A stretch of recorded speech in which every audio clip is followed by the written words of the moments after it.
Michael, Yes. thank you very much for being on the show. I appreciate it, Giovanni. This is it's a pleasure.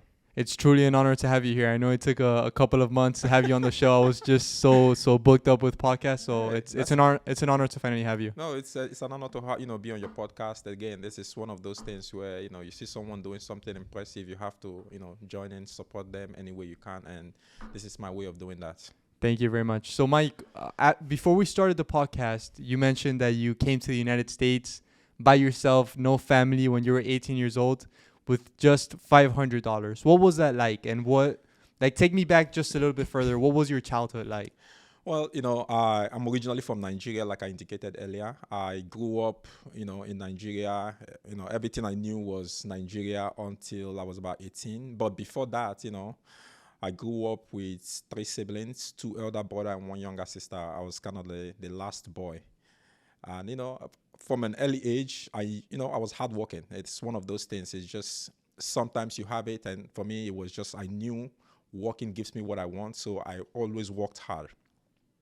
And starting from that young age, my mom owned a small business. So I always went to the store with her. I always, I loved the way she interacted with customers. Like her thing was, I think if she was in America, she would have done way better because she was very good at customer service. And for me, that was just, I loved that about her. And over time, I just, kind of adapted that behavior where it's like, when you work for yourself, the sky's the limit. And, that's kind of where I started from. And when I was 18, I had an opportunity to come to the U.S. That opportunity, unfortunately, I was the only one coming. My parents, my siblings, everyone was going to stay back home. And given, my family situation, my parents were only able to raise about $500 for me. It's like, okay, as first, they didn't want me to go. But again, given my upbringing, they've seen my behavior. It's like, okay, I think they believed that I could do it. So at 18, I left Nigeria, everything I knew, my culture, my upbringing, everything, with $500, and I came here. I didn't know anyone here. In fact, my first roommates, where I stayed when I first came to the US, I went to buy my ticket, and they couldn't sell me a ticket because they basically told me, for us to sell you a ticket at that point, at least, you need a residential address in the US. Wow. So I didn't know anyone. So I went online and I found someone who was willing to accept the little change I had, in exchange for a room. So it's like, okay, that was it. For just a month? For a month. But the person too was kind enough to be like, when you come here, I'm going to show you the ropes, like, show you what you need to, where they need, get this, where you need to get that. And I just, a leap of faith. I just like, okay, I'll do it. I did. The person, picked me up from the airport. And when I landed in the US, like my first day, I landed. I started looking for a job because I knew I had nothing else. I already gave the person the last amount I had. It's like, hey, you got to pay for your room and board. Wow. But he charged you $500? Yeah. Exactly. So you had zero. I had zero left. So it was like, okay, now I have to figure what to do next. So that same day when I landed, I think I landed sometime in the afternoon. After I just, took off my clothes, relaxed a little bit, I walked out. I started walking from one restaurant to another, and just asking for a job. I didn't even have a social security number. But so luckily, I came to a particular restaurant. The manager was, I don't know if he was, I don't know, maybe believing in a higher power. The manager was like, okay, I'll give you a shot, but you need to get social security. They were able to offer me an employment with just my visa and my passport. And that was the first store you walked into? No, that was like a couple of stores later. A couple of stores. And they were like, okay, they offered me the job. I started the next day. I wasn't waiting for anything. I was like, okay, let's go. I started the next day.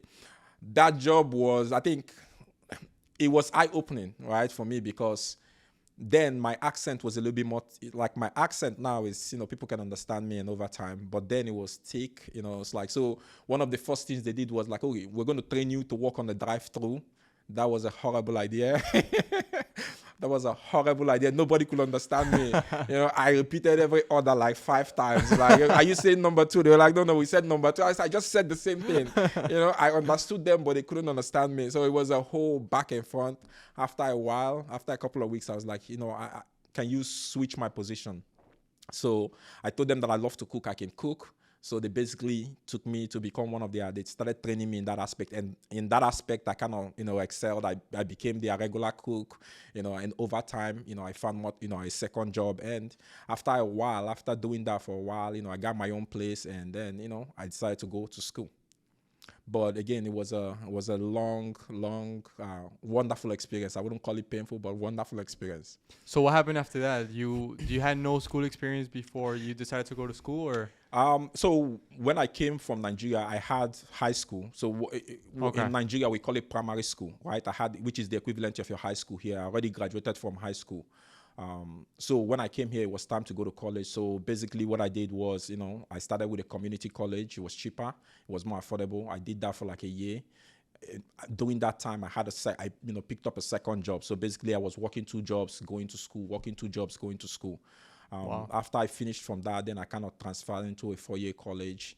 And basically the same thing, I started, you work multiple jobs. So after a while I was in college, I figured out at least in my opinion, the job that was more flexible for me was to do healthcare, right? Healthcare meaning taking care of people with disability. So basically I did that job. I had 2 of those. I worked one from Monday to Friday. Then on the weekend, I worked the second one. But what that job gave me was whenever the clients went to sleep, I was able to read. Whenever the clients went to sleep, I was able to do my homework. So it was flexible enough where I'm like, okay, I can juggle these 2 jobs and go to school and pay my way through college. Wow. And when did you decide to study law? I think for me, law wasn't. I don't know exactly when I made that decision. When I came here, right, back in Nigeria, I've always had the inkling of going to medical school. Even before I had the opportunity, after I graduated from high school, as we call it there, I wanted to go to medical school. I applied. I did all the exams. My hope was going to medical field.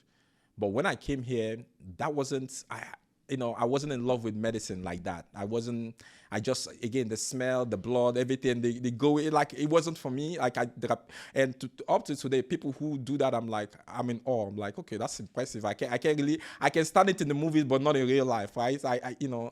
But when I came, I just, I knew I wanted to, go into business. And for me, the calculation was some careers give you access to everything. And law is one of those careers. So I kind of made the decision, okay, I will go into law. Because being a lawyer, you're going to come in contact with everyone. You're going to come in contact with every single business that you can think of. And that can give me an in into whatever business I decide to go into in the future. And that was kind of my thinking process at that point. So while you were in law school, what experience did you try to get? Who did you work with during law school to become the best attorney you could become? Well, I think I will emphasize this for people in law school, right? All through law school, I had a job. So that's one thing. But even while every single year, I had a job because again, part of it is if you're sponsoring yourself, you have to feed somehow. You had no one to support you. No family. It's the opposite. I had to sometimes, even while I was in school, you still have to send things back and help out, Because again, part of it is if you're coming, as most immigrants can attest to, it doesn't matter what you're doing here, right? As long as you're in America, there's a presumption that you're doing well compared to people back home. So you have to do something for them. You have to support them. So even while I was in college and I was in law school, I still had to, take care of people back home. Wow. Despite, So not only take care exactly, of you still have to do, because again, from where I come from, that's part of your obligation. It's like, you have to take care of people back home. You have to do certain things for people back home, and you still have to do those things. But so one of my first internship was with a judge in Miami, family courts. And I think, after that, I also, interned for the public defender's office. I did every internship I could find. Okay. And how, internships are not paid for. They're not paid, no. So you had to take care of yourself or your family back home, and you were doing things that weren't getting you paid. Because again, it's for me, it was not just I think sometimes we get confused where it's like, some things are just, you have to look ahead. You have to look ahead okay, long term, is this going to benefit me? And I think in my opinion, it did, because when I did the internship with the public defender's office, I got a chance to go to the jails. I've never been to, jails before, right? That opportunity is like, okay, this is how the criminal system works. I'm looking at it from their point of view. Yeah. I'm like, this is nice, but I don't think I like this aspect, right? And when I worked for the judge, I saw kind of her thinking process when she has to make a decision on certain things, and after each hearing, she discusses, everything with us, like, okay, this is why I made this decision. Again, when you have that insight, I think that insight is worth more than money. I could have easily, done anything else or just ignore, the internships because, well, I'm not getting paid for it. But in my opinion, I think those things informed my next decision. It helps because when I decided, okay, I was out of law school, I wanted to get my first job. I knew exactly what I wanted to do. Like I knew, okay, I've been a PD, I've interned for PD. That is not it for me. Like, okay, I like what they do, but I don't think that's going to be my first job. What's PD?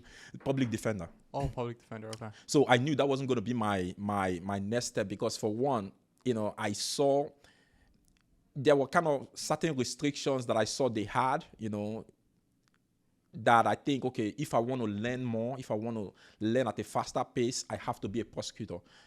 And that's kind of the route I went. Wow. You mentioned being a long-term thinker. Yeah. How do you like, for people watching this, how would you describe the importance of being a long-term thinker, and what can you get from a situation 5-10 years from now rather than what can I get from this today? Well, think about it this way, right? Being a long-term thinker, I think for every inventor you see, the big CEOs, the Elon Musk of the world, and every single one you can mention, they had that trajectory where, they don't just think about the stuff in front of them. Right? It's like playing chess. You got to look, okay, 2-3 moves ahead. Like, okay, I know today I can do this job and I get paid $50,000 and I'm going to live comfortable. But I can also risk it and not take this job and go out on my own. And for the first 3 years, I might make $200. But the 5th or 7th year, I might be making $1 million. It's a tough decision to make. Not everybody, is going to accept that. And, being a long-term thinker, it's also about, putting in the work, right? And let me use a different example. It's like working out, right? I'm one of those individuals who love working out. Part of working out is the first few months you put in the work, probably you're not going to see any outcome. Like you're not going to see any visible results. But once you keep it consistently, over time, your body changes. Even if you don't see the six-pack, your mindset kind of changes too. So it's that, you just look at what is in front of you. You look, 1 or 2 steps ahead, and that, in essence, kind of informs your decision because sometimes, for the most part, in this generation, people make a lot of decisions just on the instant gratification, like, what can I get now? And I don't think that is a sustainable way to look at life. So fast forward just a couple of years, you went to law school, you passed the bar. Why did you decide to specialize in criminal defense and personal injury? Well, so for criminal defense, right? Criminal defense is something I loved. I know, it's cliche to say you love your job, but I actually do. As a prosecutor, there was something about it that is engaging. It's exciting.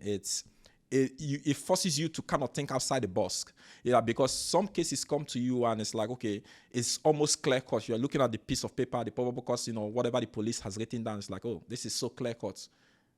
But as a defense attorney, I don't always, like, I see the pen like that. That's just the starting point, right?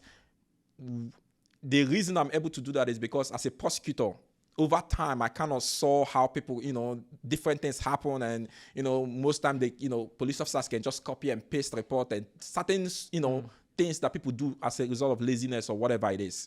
So for me, there's a joy that comes from being able to look at this guy, know that, I helped him out. He was in a bad spot and, I looked at his case and I kind of gave him a second chance. There's something uniquely profound about that. There's a lot of people out there that I guess they can't get their head around defending someone that's being accused of being a criminal. Okay. Why do you love what you do? Why do you love trying to defend people that are being accused of being criminals? Because people make mistakes. So I look at it from different point of view. Our legal system is called an adversary system, meaning there's an opposing force. Like this side is going to bring their stuff, this side is going to bring their. It's like two sides fighting. That's how the legal system works. Now, the reason I appreciate, and just to go back a little bit, I came from Nigeria. In Nigeria, there are certain things. Yes, we have a legal system on paper, right? You have it on paper. Like, oh, this is the legal system on paper. But it doesn't work that way, right? It doesn't work. Because again, in our scenario in Nigeria, you can be accused of a crime. Sometimes you don't even see a judge and you're in prison for however long, because you're not wealthy or because you don't have, resources. This system here affords you that opportunity where, yes, someone can say you did something wrong or they can accuse you of something. Again, remember, when someone is arrested, they are not guilty. It's just an accusation. And we know accusation, there's always room for interpretation and, because someone reported you doesn't mean you actually did that. It could just be, someone who hates you or someone who dislikes you or just someone who's angry with you and they make this accusation, right? And you see that a lot in family, in domestic violence where it's like two partners, right? They have a disagreement. You did this to me and they call the police, right? If our system didn't work the way it did, a lot more people would be in jail because it's like once someone accuses you, you have no other records because no lawyer wants to touch you. Oh, you've been accused. No. Our system is set up in the best possible way. Yes, you've been accused of a crime. It's my job to come in. Now, even if, let's say, you are truly guilty of that crime and, my job is to make sure the state proves it, right? The state has an obligation.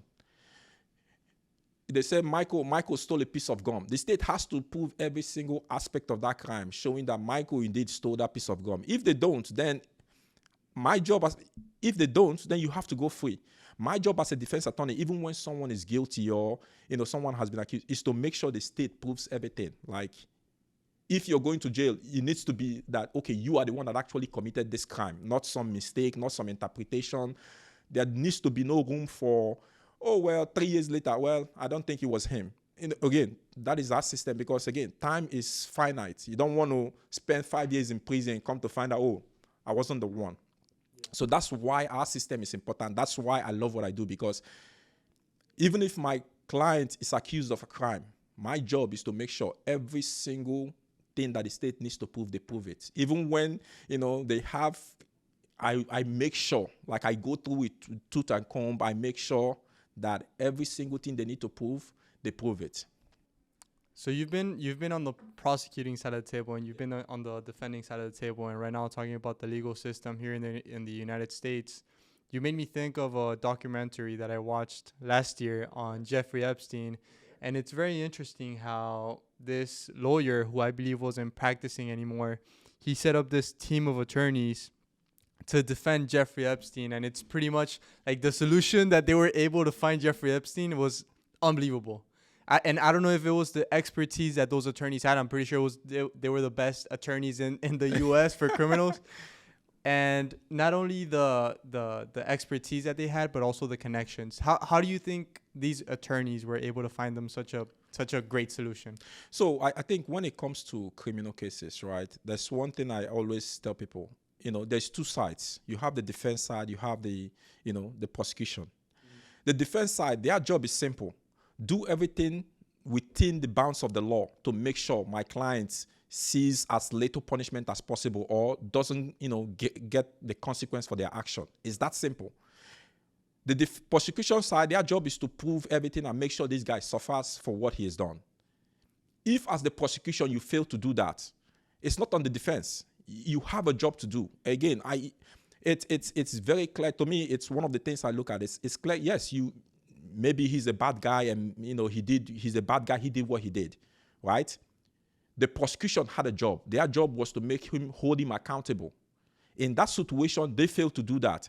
It's not on the defense. As a defense lawyer, if you're hiring me with one mandate, Michael, set me free or find the best solution for me within the bounds of the law. And that is what I'm going to do. I'm not going to do it and halfway, I need my client. No, my job is everything I can do within the bounds of the law to make sure my client goes free. It's that simple. As a defense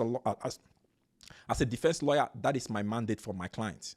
It's like, Michael, leverage whatever you have to leverage. The police reports, your connection, whatever. As long as it's within the bounds of the law, Michael, leverage it and get me the best possible outcome. As a defense attorney, that's what I'm going to do for you. The prosecution, on the other hand, they have their mandate from the state of Florida. It's like, hey, make sure whoever commits this crime stays in prison for however number of years. They are supposed to do their job. Again, because they failed to do their job, or because they got sidelined, it's not on the, it's not on the defense. It's that simple. It's not on the defense. The defense did their job. As long as it's within the bounds of the law, they did their job. So, from my understanding, Yes, connections do play a role. they do play a role. Now, not to sound like, oh, connection is going to get you off, but connection play a role in the sense that, let's say an example, you know how a judge rules, right? Or you know how a judge likes certain things. Like, let's say you want to file a motion to dismiss. Like, you've looked at this judge, you've known how this judge operates. Now, you can draft your motion in such a way where it's like it appeals to that judge's sense, right? It's like, this judge likes things a certain way, likes A before B or C before D. You can, now that you know that, now that you have a relationship and you've been in front of this judge a couple of times, you know how they like certain things, you can structure your motions or structure whatever you need to structure to appeal to their sense when it comes to that. It's the same thing with prosecutors. Like, maybe now it's not going to be that they're going to, dismiss your case, but you know how the prosecutors operate. You're familiar with the system, how it works. You can prepare your motion or prepare your mitigating like there's something we call mitigating packages whenever you're looking for a plea offer from the states, right? The mitigating packages is like, okay, certain things that you list, okay, this is why you don't need to punish my client to this very extent or to the, highest extent of the law. This is why. Now that you know that, okay, this prosecutor likes certain things like that, before you even go to speak to them, because you have that relation, you can prepare that mitigation package like, hey, this. Can you look at these things and just give my guy a break? Those little things always pay. Again, it has to be within the bounds of the law, not trying to influence them in a negative way. No, but doing your job because you know who they are, you can do your job better. If you get what I mean. Because you know how this judge operates, or you know how this prosecutor operates, or this lawyer operates, when you're interacting with them, that connection, you can make you a better lawyer because you do your job better, because you almost structure whatever you're doing to fit the assets of principle, the assets of, desires and wants. That's kind of what I mean. I find it very interesting that you say that if the prosecutors are not happy with the outcome, they should take full responsibility. It is their job. Again, when I was a prosecutor, right, I took there are certain cases I took to trial, right? Again, yes, let's say I decide I'm going to take this case to trial. As a prosecutor, my job at that point was, okay, what are the evidence I need? Gather that evidence, make sure I try to convince the jury to make a decision that favors the state, right? I will put on my evidence. And if the jury doesn't believe me, well, the truth is I did my job.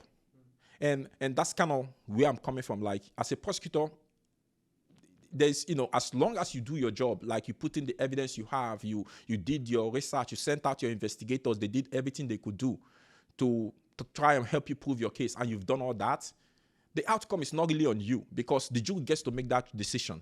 It's not on you. Like, hey, did you do everything you're supposed to do? Yes. Did you try to put in every evidence you have? Yes. You've done your job. Yeah.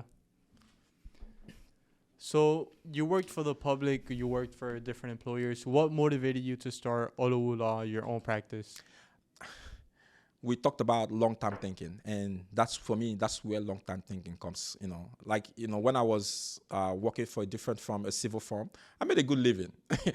I wasn't hurting, right? I made a good living. I had a comfortable situation, but for me, I had a long-term thinking of, I wanted to create a legacy for myself. 10, 15 years from now, what are they going to say about Michael Olowu, right? Oh, he's an immigrant. He came to America. He worked for someone, and that was it. No, I don't think that's a good story. So to me, it's, yes, he's an immigrant. He came to this country. He worked for someone. Then he started his own firm. Then, he employed hundreds and hundreds of people. To me, that's a better story. He changed so many lives. That's a better story. So long-term thinking, I wanted to create a legacy. And for me, Olowu Law is something I want to do to create that legacy. It's, even if I'm no longer here, I want, people maybe 3-4 years from now, it's like, oh, that law firm, he was, started by, a Nigerian lawyer. Again, to me, that legacy is important.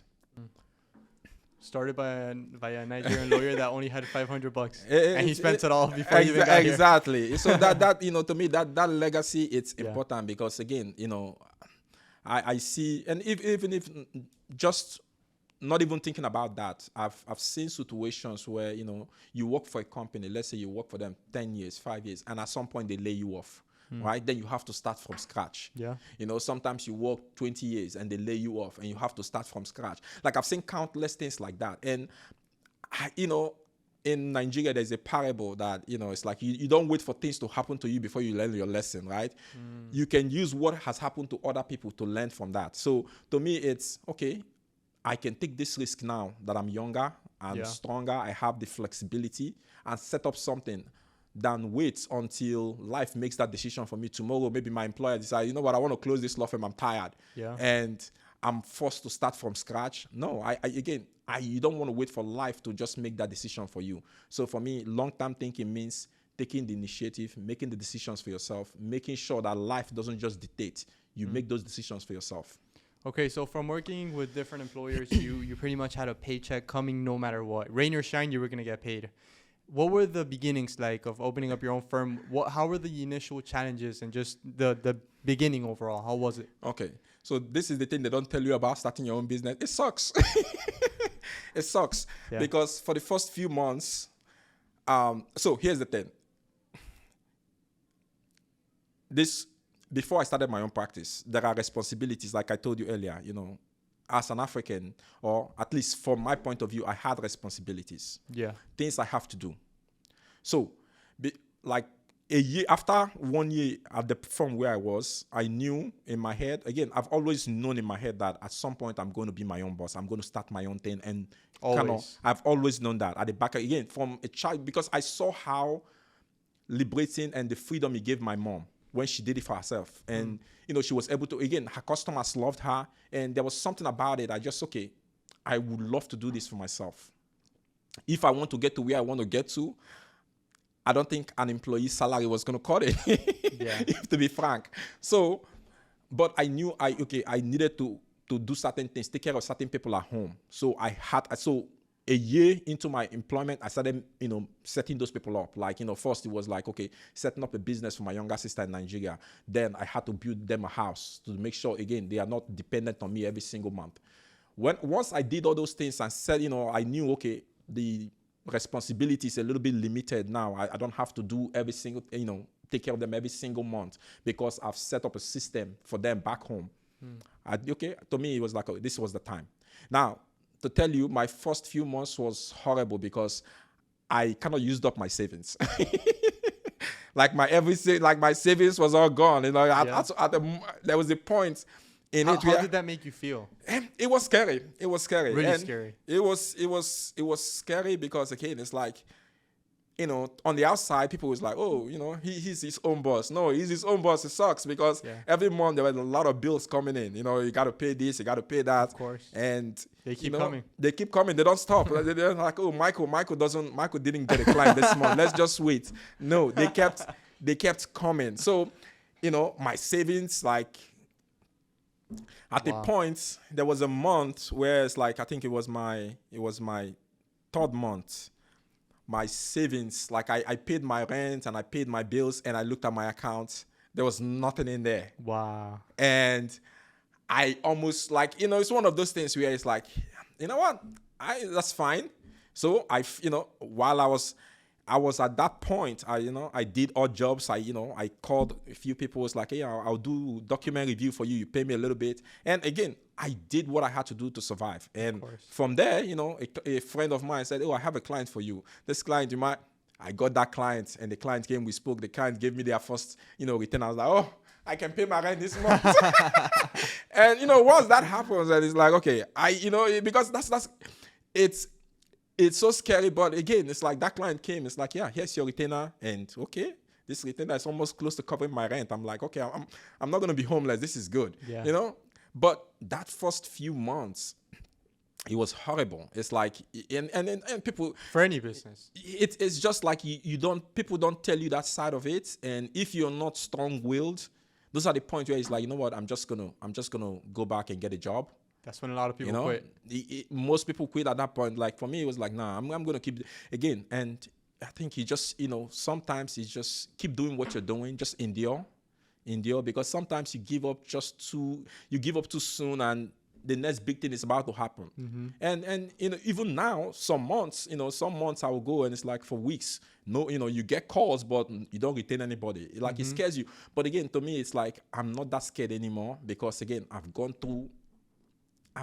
think I've gone through worst. Yeah. And at this point, it's just, I'm just going to keep doing, again, part of it, just keep doing your good work, be hardworking and keep doing it. And over time, that long-term thinking, over time is going to pay off as long as you don't give up. For sure. And I think that's important.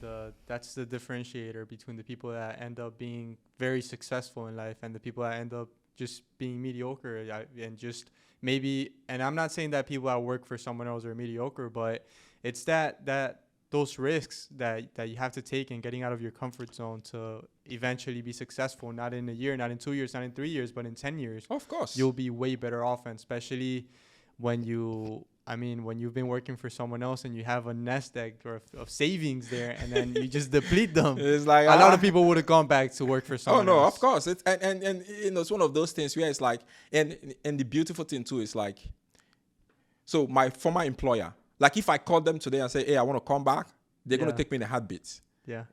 Again, that's kind of, I didn't burn the bridge. Like I did exceptional work for them. And I didn't burn that bridge. Like if I made that call, like, hey, I want to come back. Oh, of course, they'll be like, yeah, come back. But again, to me, I think one of the big, like you said, the differentiator about, like it's not just about being very brilliant. It's can you take the stress? Because owning your own business, starting your own business is stressful. I know people, sometimes there's this new thing where it's like, oh, I want to start my own business so I can have freedom. No, you don't get freedom. You don't get freedom until like your 10th or 20th year. You don't get freedom now. Yes. Now, Absolutely. On weekends, I'm working. I even work way more now than I did when I was working for someone else. For sure. So no doubt. It's like some of my friends will be like, hey man, let's go do lunch on Saturday. I'm like, yeah, on Saturday I'm working. Like, what about Sunday? Sunday I have to do some more stuff and prepare for Monday. Yeah. Again, now I work way more than I did when I was working for someone else. So the idea that, working for yourself, yes, it gives you freedom, long-term thinking. That's where you get the freedom. Exactly. But at this point, the initial stage of trying to build it, you have to like you have to do whatever you have to do. Like you wake up in the morning, that's all you do is think about your job. You wake up in the afternoon, that's all you think about. Even on in the Sunday, gym. on weekend, that's working all you out, think, you're that's always thinking all about you do. That's all you do. That's like sometimes my clients, like the other day I was at home and a client called me around 11 p.m. at night. He was like, oh, are you still awake? I was like, I want my awake. What do you think? Like, what do you need? Like, and it's one of those situations because it's like, if I was an employee for a company, probably I'm not going to pick that call. Like, wait till regular business hour. Yeah. But as a business owner, it's stress, it's hard work, and the freedom we all crave, and it doesn't come immediately. It comes, I think, after you've set up your practice, after you've invested a lot into it. That's when you start seeing the fruits. But at this initial stage, it's a lot of work. I think that's the thing that sometimes people, I want to be an entrepreneur. If you're not ready to take stress, then just stay where you are, enjoy your comfortable life.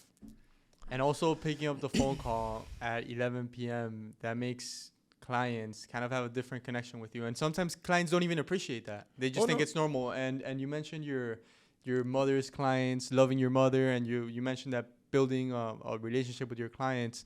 How have you effectively attracted and retained clients in your firm? So there's one thing that is a no-no for most lawyers, which is giving out your personal cell phone number. Yeah. For me, that is a must. Every single client that I currently have and I've had in the past, they all have my cell phone number. And I've only met one other lawyer that gives out his personal phone number. See? Okay. Because it's not something lawyers like to do. Yeah. But for me, I think the one thing, and I know a lot of people say there has to be a balance, and the truth is this. In my opinion, and everybody has their different opinion. For me, I think if you want to have an exceptional life for a long period of time in your life, you're not going to have balance. This idea of, I want a work-life balance, as an entrepreneur starting out your practice, I don't think that is something that is going to, if you want to be effective at least, I don't think that is something you're going to get. For me, one thing I tell my client, once you retain me, is like, hey, Michael, you're now my lawyer. The first thing I give you is like, hey, take my cell phone number. You can text me, call me anytime. And that's so important. My clients love that. My clients love that because one of the biggest complaints, you see most clients get is like, oh, I tried to get in touch with my lawyer. I've called several times. No, you text me, and if I'm like, maybe I'm in court and I will shoot you a text in court or something, but I make sure within the hour, within the minute, I call you back. Wow. To me, my clients love that about me. And I know, now you are going to have clients who are going to abuse that and, text you. But for the most part, every single client I've had, they don't have to go through secretary or hey, Michael, I'm in this situation. Can you help? And they love that about my service. And to me, that is one thing that I bring to the table. And I know, most lawyers don't do it. I think it adds a layer of comfort to my clients that they can reach me anytime they want. Yeah. That is something at least I've learned so far in my practice, that doing that adds a lot of value to my clients. And how have you been attracting clients to your firm? How have you been getting clients to your firm? Well, I think I do a lot these days. So I do, first I have, every single social media page you can think of: Google, Facebook, Instagram, TikTok. I do a lot of videos. I do a lot of postings. I do Google ads. I do Facebook ads. Wow. I belong to different bar organizations. And also, from lawyers that I've worked with, and now some of my clients that I've worked with in the past, they bring me clients a lot. So it's like, hey, talk to Michael. Michael got you. And, that's how I've been able to sustain my practice. And again, that is just the beginning. Can you share... Well, first of all, yeah. I wanna ask you, how important do you think it is to have that circle of influence of lawyers that you've worked with or other professionals that you've worked with to speak about you and send clients over to you, introduce you to clients? I think it's so. Here's one thing I tell people, right? It's for a lawyer to send you a case. It's a big deal, and this is why it's a big deal, because their reputation is on the line. Yeah. If, let's say I do criminal defense and I have someone who wants to do trust, estates, they have an estate issue or a wills issue, and I want to send them to a lawyer. Well, I have to be sure that this is my client. If I send this client that trust me so much to this lawyer, that this lawyer is going to deliver the same way. Yeah. And that is a big risk. So whenever you have client other lawyers referring cases to you, that is a big move, because it means they trust you. It means they trust your work product. It means they know that when they send the client to you, you're going to deliver. And that is an important factor. That's so important. That's definitely important. If you introduce someone to potential client to a lawyer, and they can mess things up for you and for themselves. Exactly, because it's like, hey, you sent me to that lawyer doesn't pick up his phone, that lawyer doesn't do this, that lawyer didn't show up in court. Again, all those things. Then now it's like the client doesn't even trust me anymore because I sent him to that other lawyer. So when a lawyer decides, like, okay, you have this problem, I'm going to refer you to, again, that is a big step. And I think personally, I take those calls very, very serious, because it's not just my reputation on the line. The lawyer who sent me that case, their reputation is on the line. So I have to make sure I over-deliver. Can you share a moment in your career, perhaps a criminal defense case that you're really proud of? I've had a lot of those. All right, let's see. The one that stands out the most. All right, so I had a case recently where my client was charged with serious felonies. Like, I'm talking about felonies that, if convicted, he was going to spend substantial time in prison. Wow. Right? Now, and that's why I said having the experience as a former prosecutor plays a big role, right? When I picked up the case, looking at the police reports, he was a gunner. Like, looking at the police report, it was so clear cut. For life. It was clear cut. It's like, oh God, what did you, like, why, And was that, sorry to interrupt, no, was that with your own firm? Or yes, with my own firm. Okay. With my own firm. And I'm going to share about the civil stuff too, but with my own firm, right? It was so clear cut on the police reports. Like, he did A, B, and C. Case closed. Wow. The prosecutor, I picked up the case and I was like, hey man, let's talk about this case. Prosecutor was like, oh, for him to resolve this case, 36 months in prison. That's all I'm going to do, followed by 5 years probation. That's it. Look at it. It's so clear cut. My clients freaking out because I said, hey, this is what the prosecutor is telling me. This is. But again, I was like, okay, since they don't want to talk, let's do some research. So I requested everything I could request. The videos, the training for I went above and beyond. After doing my research, and I saw a loophole. I was like, I figured how they made I figured the mistake the police department made. And I drafted a motion to dismiss. I sent it to the prosecutor, like, hey, look at this motion. Let's talk about this. The prosecutor didn't get back to me, Then I set the motion for hearing.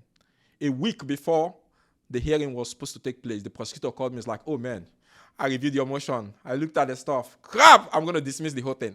And they dismissed the entire case. And the best part is my client didn't even go to court once. Wow.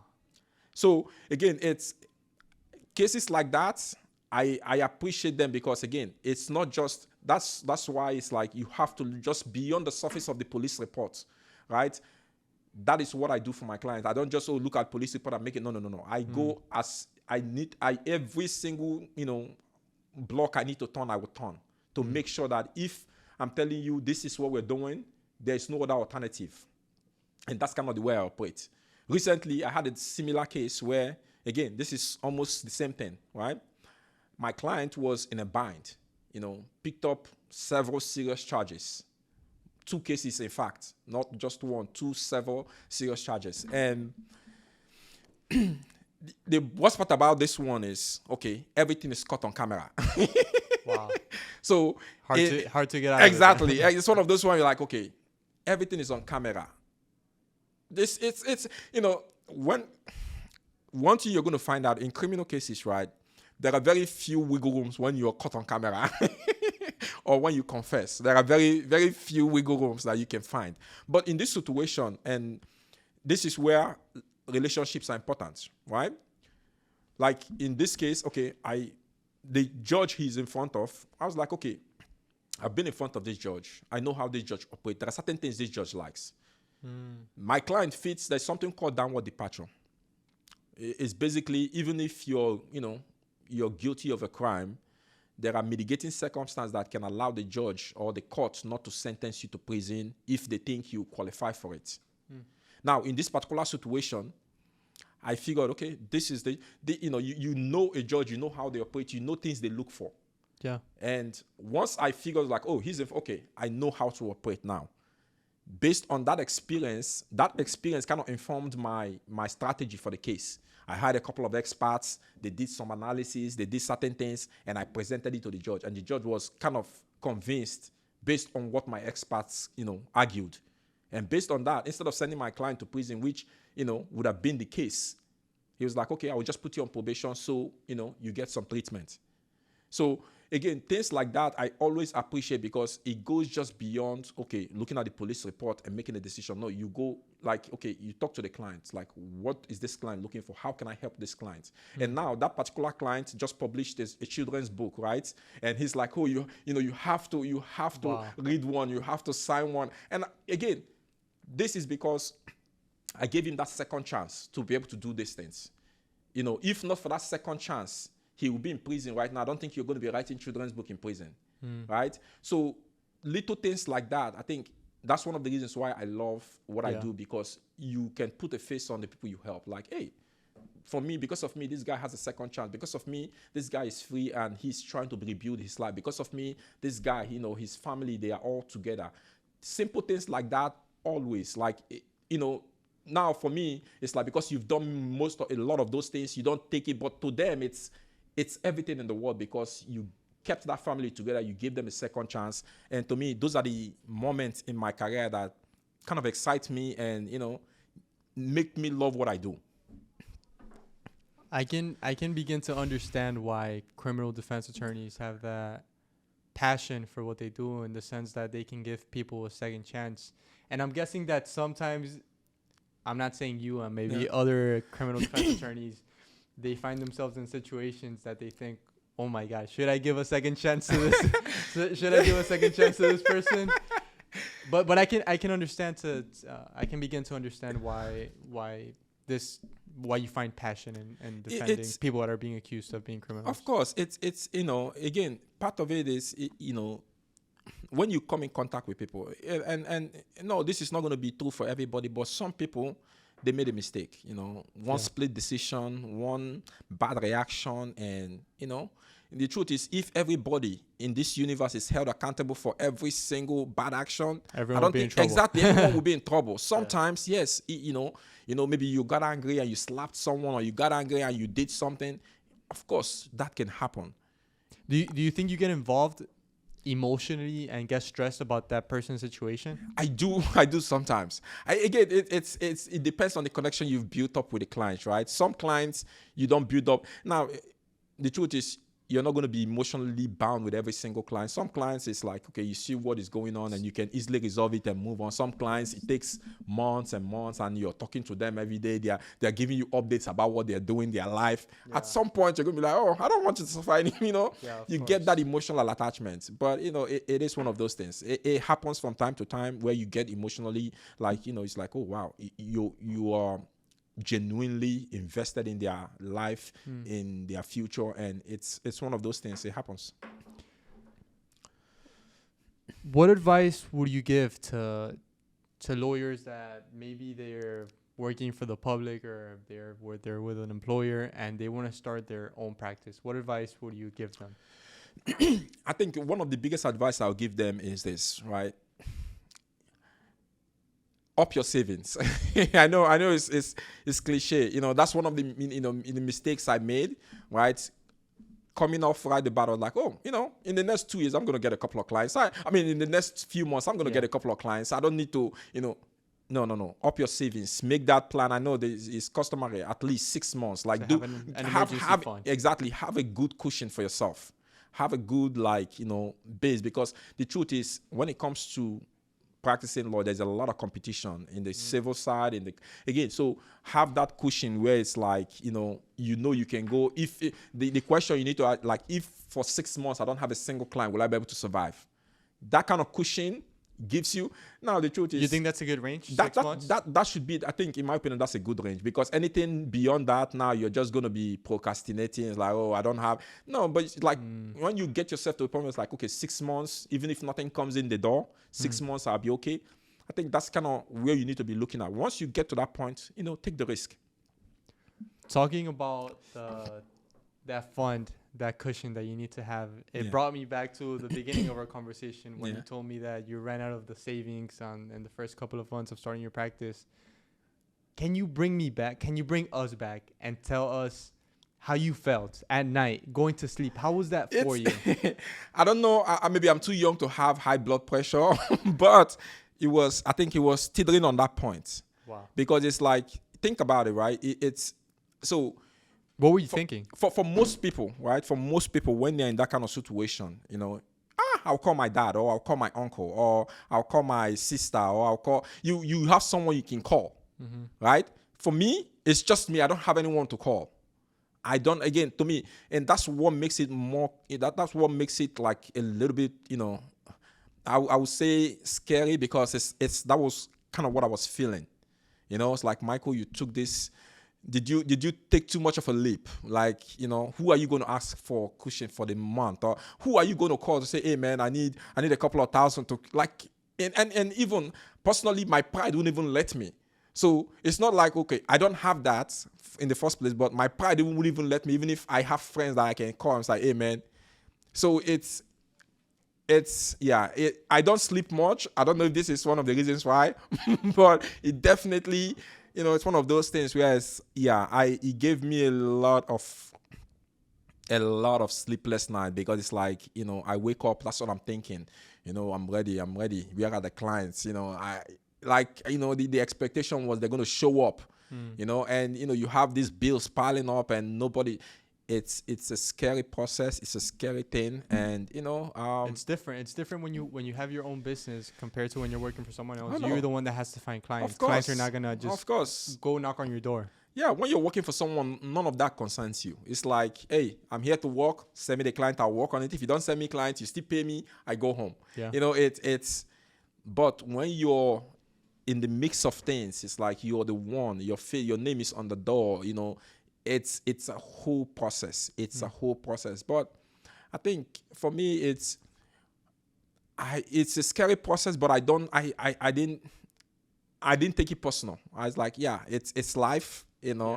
If it was easy, everyone would be doing it. Yeah. And because it's not easy, I guess that's why a few people are doing it. So that's fine. And I just keep going. Looking back at those times, you told me you had a lot of sleepless nights. A lot of trash can get into your head. A lot of negative self-talk can get into your head. Yeah. What were you doing to keep yourself going? So I'm a big fan of reading. I'm a big fan of podcasts. Yeah. Two of my favorites that I've been like I digest every single morning is called Founders and Acquired. And one thing that I tell people is, if you're about to embark on this journey of being an entrepreneur, it's important to understand where other entrepreneurs have been. It's important to understand what it took for them to get there. And listening to example with Founders. Founders is basically this podcast where every single, episode, the presenter picks a book on a founder, someone who did something. And this book, he dissects this book, right? You get to see not just the finishing product, like, oh, he made 2 billion and he made this. No, you kind of walk through their struggles, the pain, the time they almost gave up, the time they almost lost everything. And when you listen to a lot of those stories, like I have done, I don't take it, I'm like, yeah, this is what is supposed to happen. Like, you're supposed to face this kind of problem. You're supposed to encounter difficulties. That's fine.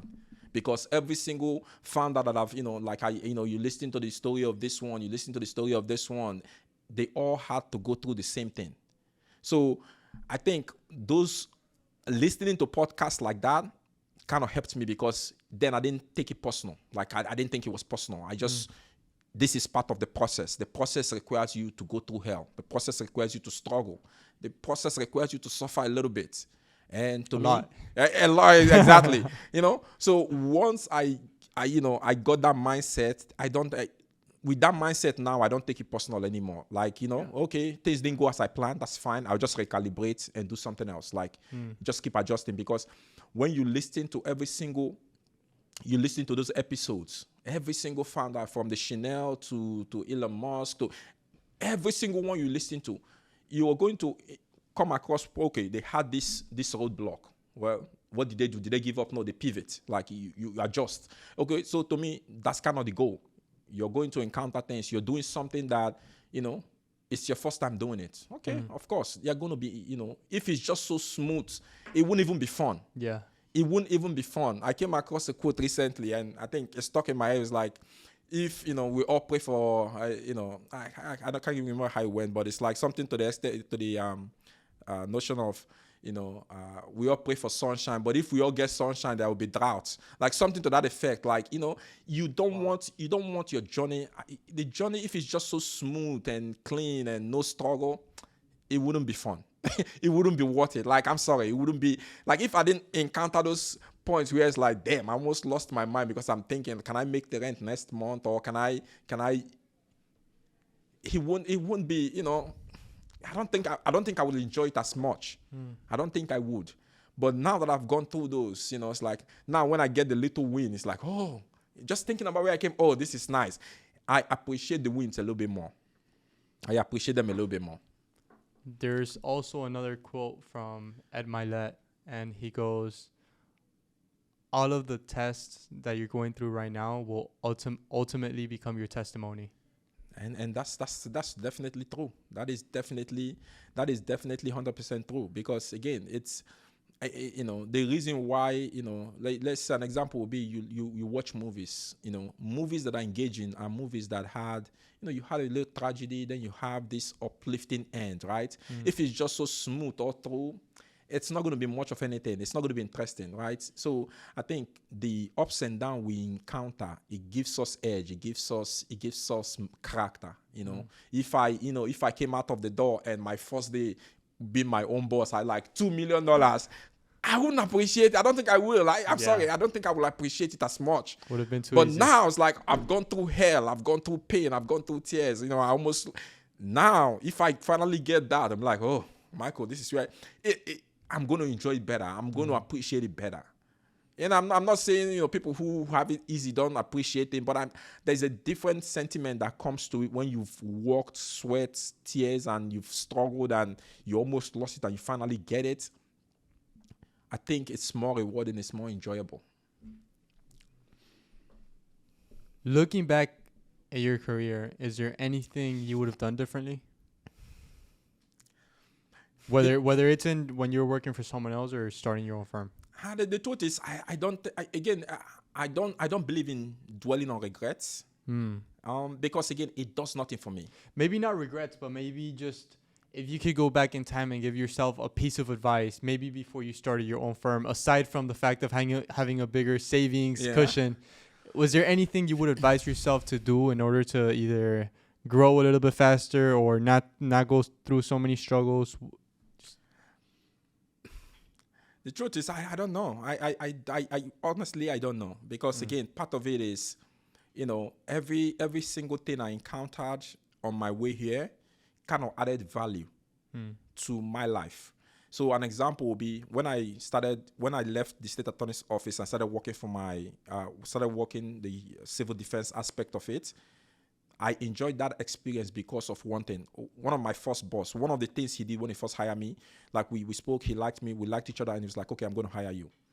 He sat me down and walked me through how the system works. Like, okay, this is when it comes to civil cases, these are the things you need to be watching out for. Like, he gave me a one-on-one class. Now, I could have easily gotten that one-on-one class from, a lecture or somewhere, but that investment of him sitting me down, like, let's talk about this stuff, like walking me through it, like, okay, I know you have experience in this aspect, but this aspect, this is the kind of things we're looking for. These are the kind of things you need to be watching out for. These are the things they're going to be throwing at you. That is an invaluable experience. And over the course of my career with them, it's like he did, from time to time, he was like, we would talk and he was like, give me pointers. Those things all add up. So I don't think I will really change anything because, again, I don't want to be low. No, I think every aspect, the way I believe it in my head is it happened. Me thinking about it or trying to reevaluate, it's not going to change the outcome. I did what I did. I took the path I took, and now I'm here. I just have to figure out how to get from here to the next level where I'm looking to go to. How's it that you pronounce your last name? Olowu. Olowu, okay. See, you got it. I've had a lot of problem with this name. Yeah. So Olowu. Yeah, Olowu. There you go. A lot of people find it difficult to pronounce. I don't know why, but I guess because I'm Venezuelan. Hey, there you go.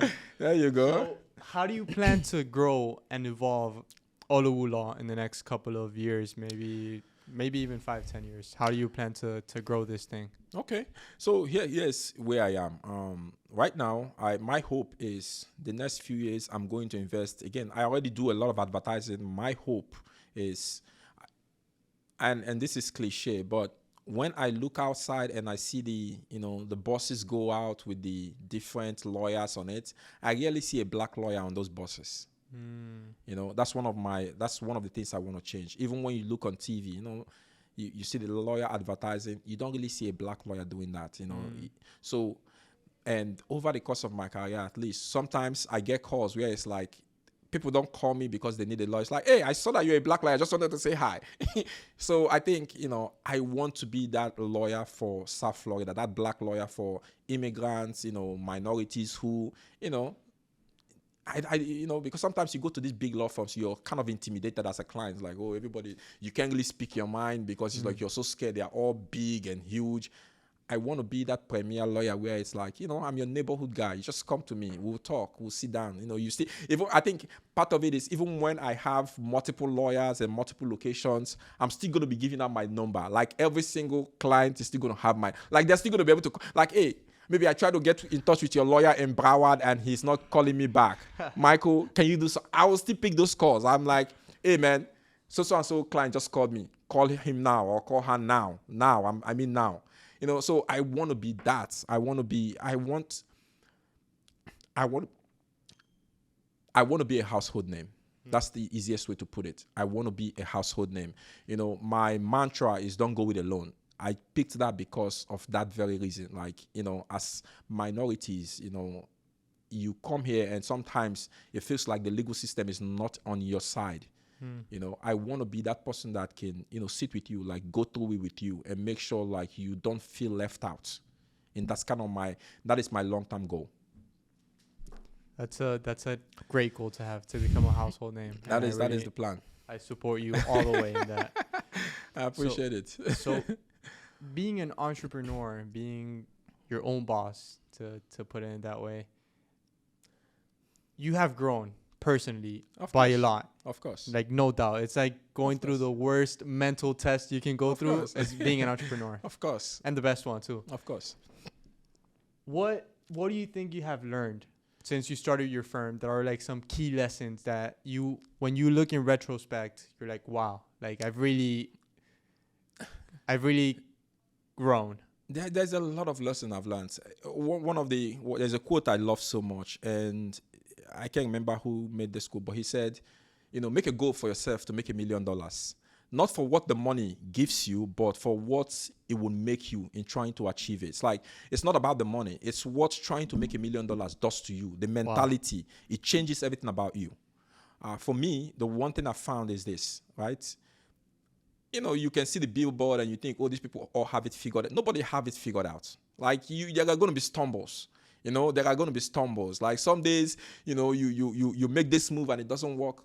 It happens. So it's not going to be a straight line. There are some days, like I make this argument, maybe I go to court and I make this argument. It's just like, nope.